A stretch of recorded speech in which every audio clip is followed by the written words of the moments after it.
All right, welcome everyone to this month's OpenBazaar developer call. These calls are recorded for posterity's sake, and they go up on our YouTube page. The copy in the public chat is also recorded as well, so just be aware of that. There is a lot to discuss this month. There's been a lot going on. So, over the past month, there have been two OpenBazaar releases that have gone out, 2.3.1 and 2.3.2. 2.3.1, for those who have been following development, know that it was a rebase of the IPFS code underneath. That was quite a substantial effort. It took several months of work to do that because the underlying IPFS code had not been updated for something like 6 to 8 months. It had been quite some time. So that was a significant haul. Excuse me. Other than the rebase for IPFS, the only other feature that was added in 2.3.1 was a bulk coin update. So right now, previous to 2.3.1, we had added in new coins, and if you wanted to change the coin settings, you had to do it per listing. This allowed you to change those settings on all of your listings at once. Other than that, in 2.3.1, the block booth search provider was removed because they no longer functioned. Their website and the search endpoint just went down. I tried to contact him via several different means, and I did not get a response. So it seems like that service is just gone. But fortunately, as I'll talk about later, we have some developments there in the search space. So that was 2.3.1. 2.3.2 was also released, and that was a hotfix. So there's something in OpenBazaar called dual stack mode, and that means that excuse me, something in my throat. Most users use ClearNet. Their IP address is sort of there for everyone else to see. That's the default way that OpenBazaar works. However, you can also use Tor. For people who really care about privacy, they're able to do so. There is also a third option, dual stack, which means your node is running Tor, but is also available on the ClearNet. So it's not really good for privacy's sake, obviously. People can still see your IP address, but it's good for people who are running some sort of infrastructure, maybe running a search service, people who want access to both the Tor and ClearNet services. 2.3.1 broke dual stack, and so we put out a hotfix 2.3.2 to fix that, which now works. And I don't think there's anything else of significance in the 2.3.2. So the primary thing that we've been working on since last month, other than what I just mentioned, was the 2.3.3, the latest release. And that is nearly completed. We're aiming to have a release candidate out by the end of this week. If it doesn't happen by the end of this week, then early next week. And 2.3.3 has a few things in it. One is another IPFS rebase. So I just talked through how we did a major IPFS rebase, and just as we were launching it, within a few days, the IPFS team, the Protocol Labs team, put out another rebase for IPFS. So we went ahead, or put out another update. So we have to do another rebase. That is completed now, and in the process of testing that. I don't recall what the changes were in that. I know. So in the 2.3.1, some of the IPFS changes allowed us to do relaying with nodes, which basically improved networking, especially for nodes which aren't able to accept incoming connections.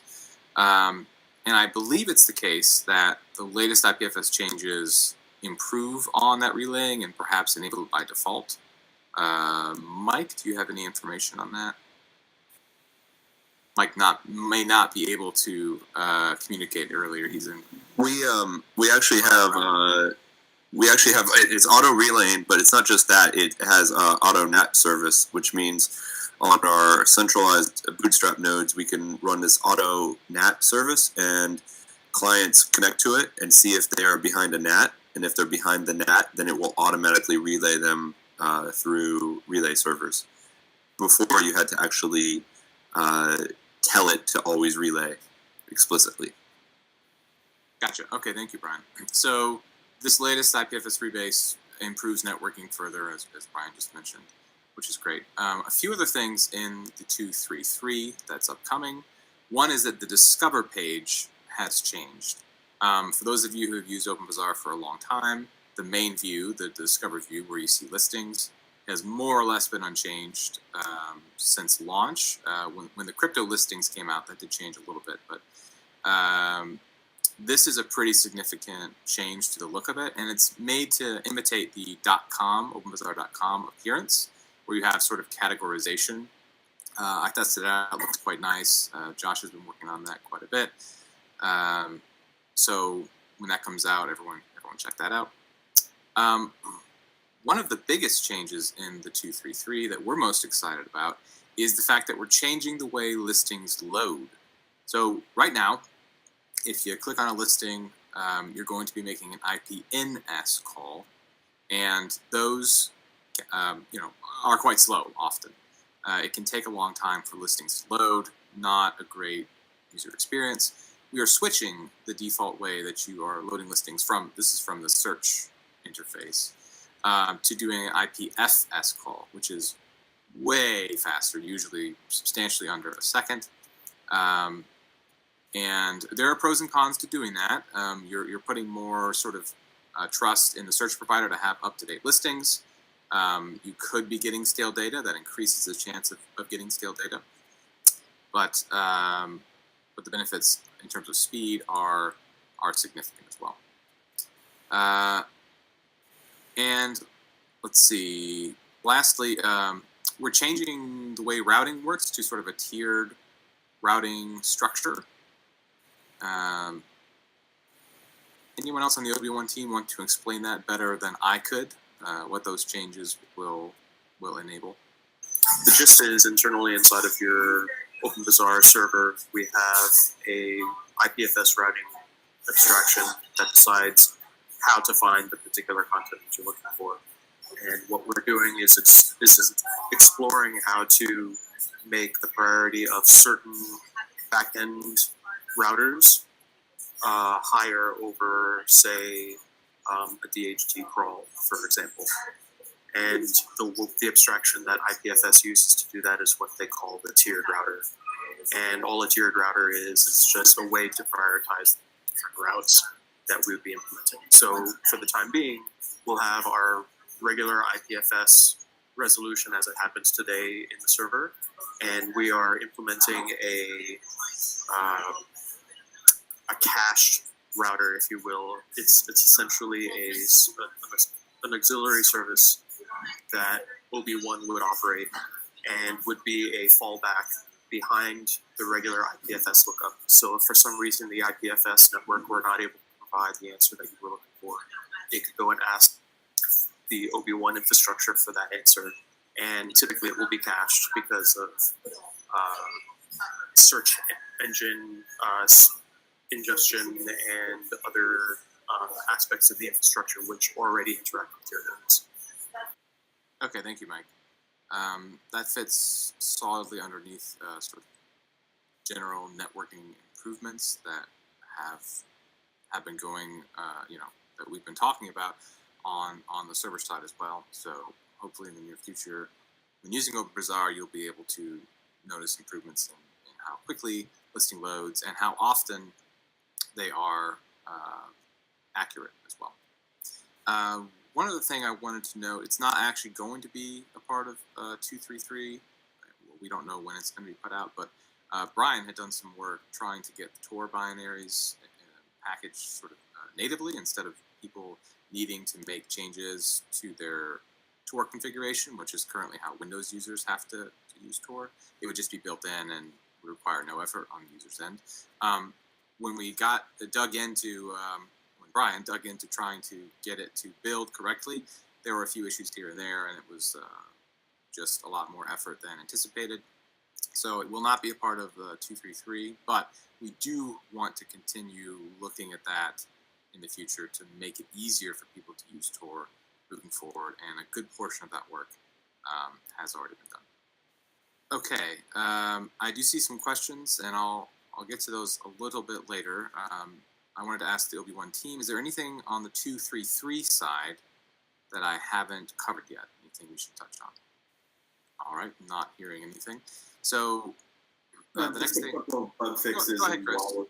Yeah, just a couple like bug fixes in the wallet stuff that have addressed some stuff that people have been reporting. One of them was that pretty severe bug with the where it would get stuck in a loop that the OpenBazaar store was experiencing. Right. Yeah. Thank you. Yeah. There was a problem with seeing new. It was Bitcoin specific, at least on the OpenBazaar store, but seeing new transactions coming in. So yeah, that was fixed. Thanks, Chris. Another huge thing that OB1 has been working on is, of course, the Haven app, a mobile application. We're at the point now where it is, I think, feature complete, maybe with the exception of some social stuff that we still want to add, but more or less it's in its final state. And there has been a huge amount of work focusing on primarily sort of small user experience and visual changes. We have experienced a few issues with chat still that we're trying to figure out and work through. But the app is as I said, more or less feature complete. And now it's going through internal team-wide testing, everyone at OB1 checking it out and reporting issues. And the next phase is going to be an open beta. We don't have dates yet for when the open beta process starts, but it's hopefully in the pretty close future. And there's also no date for the when it's in the app stores, but we're working on it as fast as we can. I think everyone will be excited when they see the end product. And then otherwise, Ethereum work continues, and I'll talk more about that in the future section of stuff we will be working on over the next month. All right, anyone on the OB1 team want to chime in on anything that we've been working on that I have missed? We also forgot the send all stuff in the wallet, so hopefully, well, I think Haven might use it first, but then maybe the desktop not that long after. But there'll be a button where you can like sweep all your funds from a wallet, because right now you have this weird issue where you get down to a little bit left in your wallet and you're trying to send it all out, and then you have to guess the transaction fee. So that'll be a little UX improvement there. Right, nice. Yeah. Most wallets have sort of like a send max or send all, and we didn't have that feature until now. That's built on the server side, as Chris points out. It might not make it into the desktop immediately, but it will be usable in Haven, and then of course it'll come in the desktop soon. Mike, did you want to jump in as well? Yeah, just to mention some testing framework tools that we're putting together. We need to have some more deterministic scenarios that we can exercise our application in. So while this isn't part of our formal release cycle, we have some tools that we just published on the OpenBazaar organization on GitHub called Simulator. And it has a builder library that will allow you to quickly spin up different versions of OpenBazaar. And the idea is to, at some point, build out a kind of framework that could be used to do these sorts of large-scale testing of the network in isolation. So it's very rudimentary at this point, but I invite you guys to take a look. Thank you, Mike. I don't know how I forgot that. I think that's my namesake, actually. I've been asking to have a tool like this for a long time, so I very much appreciate Mike taking the time to do that, and hopefully you guys find it a useful testing tool. As Mike suggests, go check it out under the OpenBazaar repository and give it a try. All right, so moving forward over the next month, the 233, of course, is going to be something that we'll be working on. As I already mentioned, it's pretty much already done, and a release candidate will be coming out soon. But the major thing that we're going to be working on is the next release, 2.4. And notice it's not a 2.3.4, it's 2.4, because this is a major release, which is going to include Ethereum. Now, the details of exactly what's going to be in there on the desktop side are still a little up in the air. It certainly will be included on the server side. That's where a huge amount of the effort has to go. And actually, quite a bit of this work has already been done. So in order for Ethereum to be integrated on the server side, there's a few things that had to happen, some of which are done, some of which are not. One is that there are some smart contracts that needed to be built to allow, especially for things like escrow. Those have been built quite some time ago and audited and fixed based on the audits. I believe all of the Ethereum specific ones are now fully completed. There's some OpenBazaar token ones that are not, but Ethereum specific I think are all done.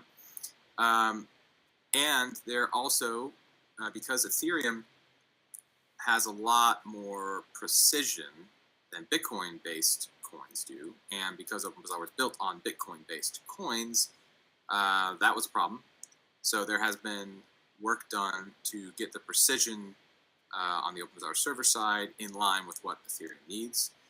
My understanding is that code is all written, but it has not yet been reviewed or merged. So we're starting that process, and because the precision, of course, naturally touches many places on the server side, the review process is probably going to be a fairly significant one. So there's still a good bit of work that needs to be done on the precision side.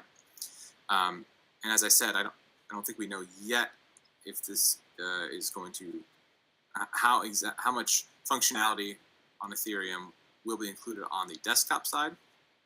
But it will on the server, and if not on the 2.4, then soon after it'll be on the desktop as well. And the aim as well is to have it in Haven again, maybe not right at launch, but soon after, if not. Sam, the intent is 2.4 will have full Ethereum support across all of our apps. Okay, well that's great to hear. I did not realize that. So on that note, though, that is a pretty significant haul, as it is a major update, and that means we don't have a specific date put out as to when we aim to have 2.4 released. But as I mentioned, a decent amount of that work has already been done. There also will be some more work on the token. We now have more or less hammered out the details of how distribution is going to work. For those who aren't familiar, the main functionality of the OpenBazaar token is for advertising. We're creating the ability for people to bid in auctions, to have details of their listings promoted in the application. And the distribution actually takes place via a few different methods, but one of them is a sort of a rewards program where if you purchase from certain vendors, then you will receive the tokens in your account itself.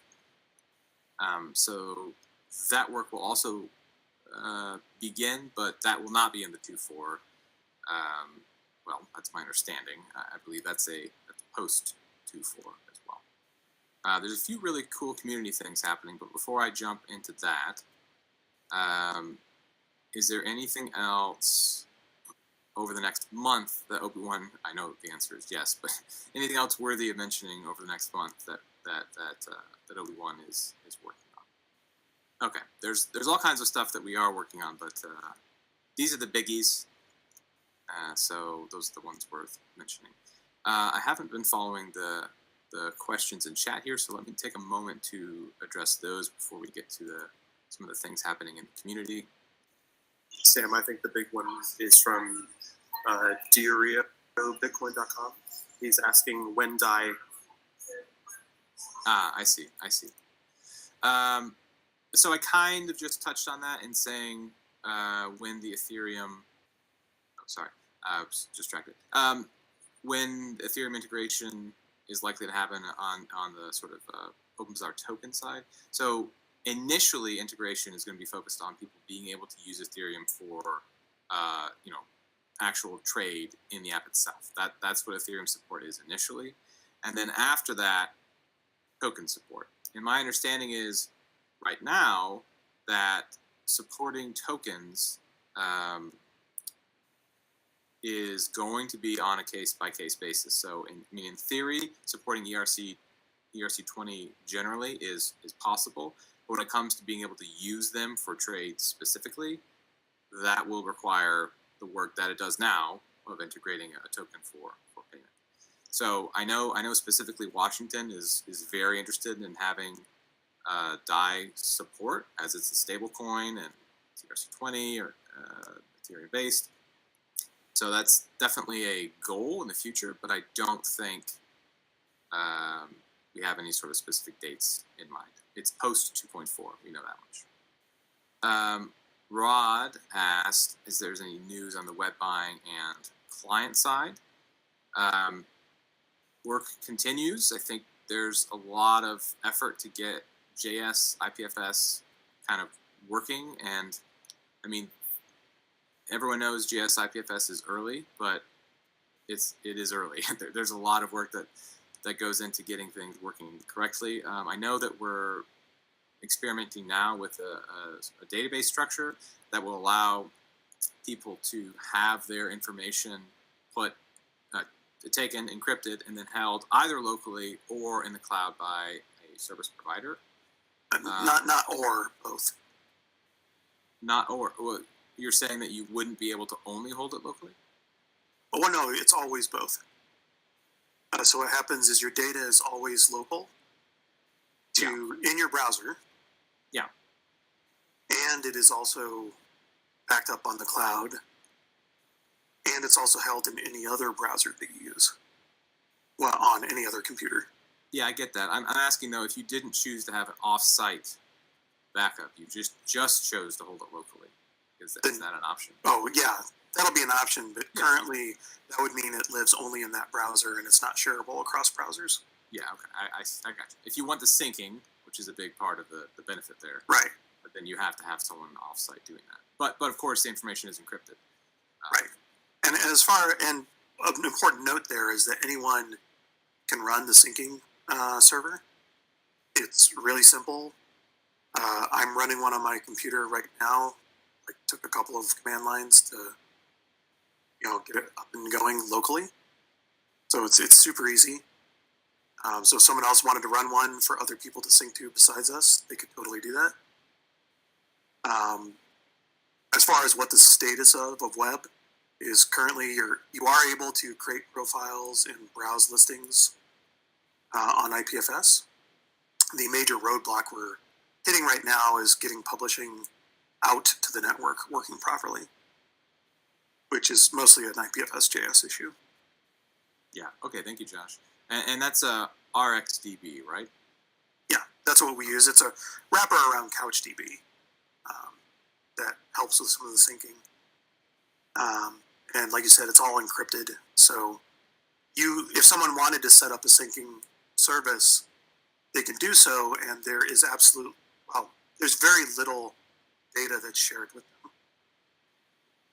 It's not completely 100% private. They do get to know your peer ID and a few other pieces of data that's required for it to work right. But there's nothing that we consider risky in any way to either you or the person who's doing the syncing. Thank you. All right. So I'm going to jump now into some things happening in the community. One last point on the Ethereum stuff. Right now, Washington and Austin, two OB1 members who focus on the Ethereum stuff, are at the Ethereum Developers Conference. I think they were in Australia as well. So they're hopefully learning, other than watching Vitalik dance on stage, they're hopefully learning about all kinds of new developments in that ecosystem that can be used in OpenBazaar one day. So on the community side, there's a few cool things that have been happening. One is that someone in the Steam community put together sort of a proposal for how integration could happen and actually broke down into sort of a task list. In the public chat, I posted a link that's right up at the top for people who want to go look at that. If anyone is interested in contributing to that effort, please do reach out to us in the OpenBazaar Slack, as well as the people involved in that proposal. It's cool to see people sort of take the initiative to say what would need to happen for this to work. So go check that out if you're interested in Steam. For those who are not familiar with Steam, it's sort of a social media blogging platform that is tied to a blockchain and has a token as well, and it's fairly popular in the crypto community.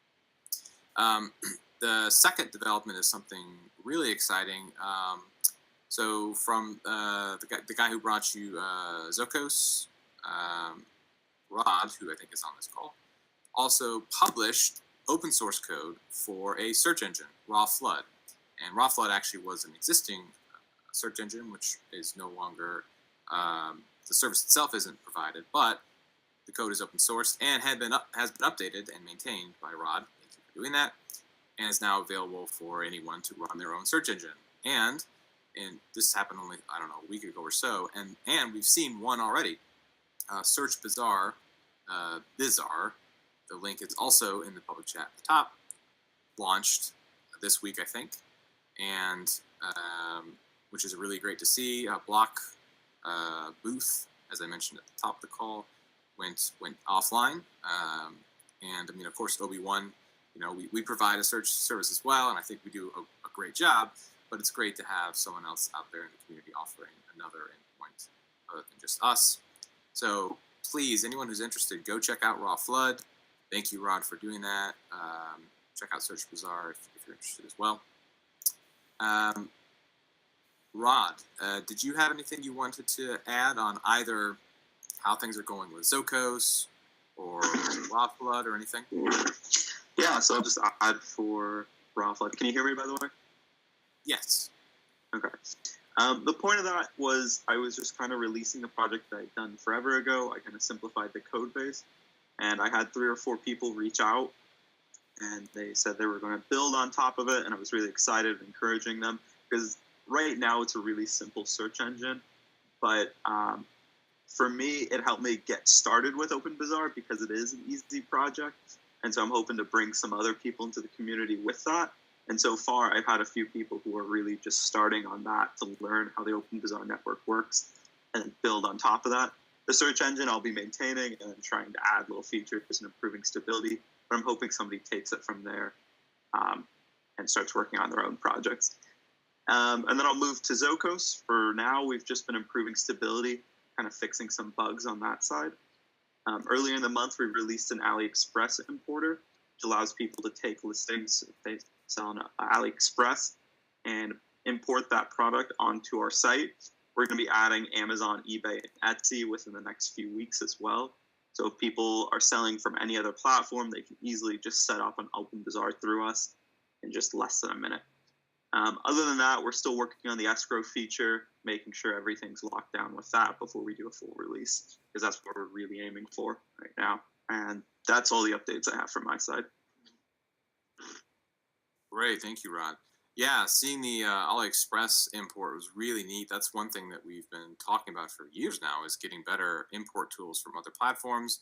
We just haven't made it a priority, but it's great to see that in your application, and sounds like others are coming soon, so I look forward to seeing those as well. All right, are there any other updates or questions from the community, either in chat or feel free to jump on mic if you can as well. Matthew Zipkin, I see, asked about signing releases.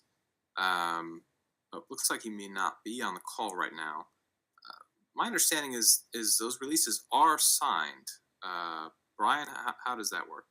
Yeah, the releases are signed, and then there's an actual verify folder in the release or in the code. So right now we don't have a way to do it from the app itself. You have to like download the get code release and verify it with the verify folder. There's a script in there you can run.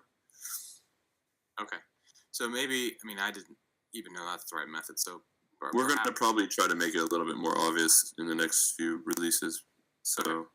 At the very least, putting out a guide for that, or maybe it's already out there, I don't know, but okay. All right, thanks, Brian.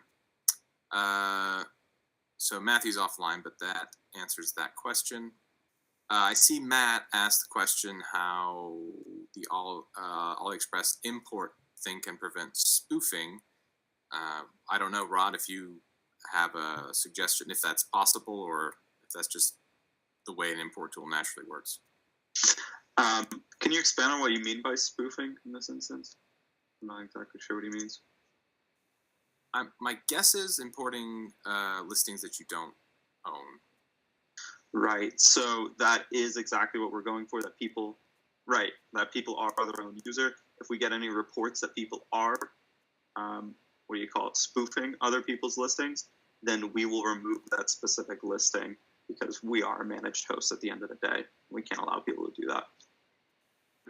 Yep. So there you go. And for those who aren't familiar, with Zocos, I guess we've been assuming people are knowledgeable about that. It is a managed service for vendors, for people to host an OpenBazaar store through a third party, and that means that Zocos does have sort of, I guess, ultimate control over that sort of thing. Rod, am I characterizing that correctly? Yeah, our main goal with this is making it as convenient as possible, and with that, there are going to be some trade-offs that you get from the main OB app, and we never try and kid on that. So yeah, those are the honest trade-offs. So convenience over there to just get started selling on OpenBazaar, a great marketplace. Perfect. All right. Any other comments or questions from anyone on the call before we wrap this up? All right. I'm not seeing anything. So for anyone who is interested in following up and it does have questions, please, we urge you to join the Slack. That's where most of the interaction with the developers happens. To join the Slack, you just go to openbazaar.org/Slack, and it will give you the ability to sign up. So anyone listening on YouTube or who wants to check that out, please do so. And we'll see you all next month. Have a great day.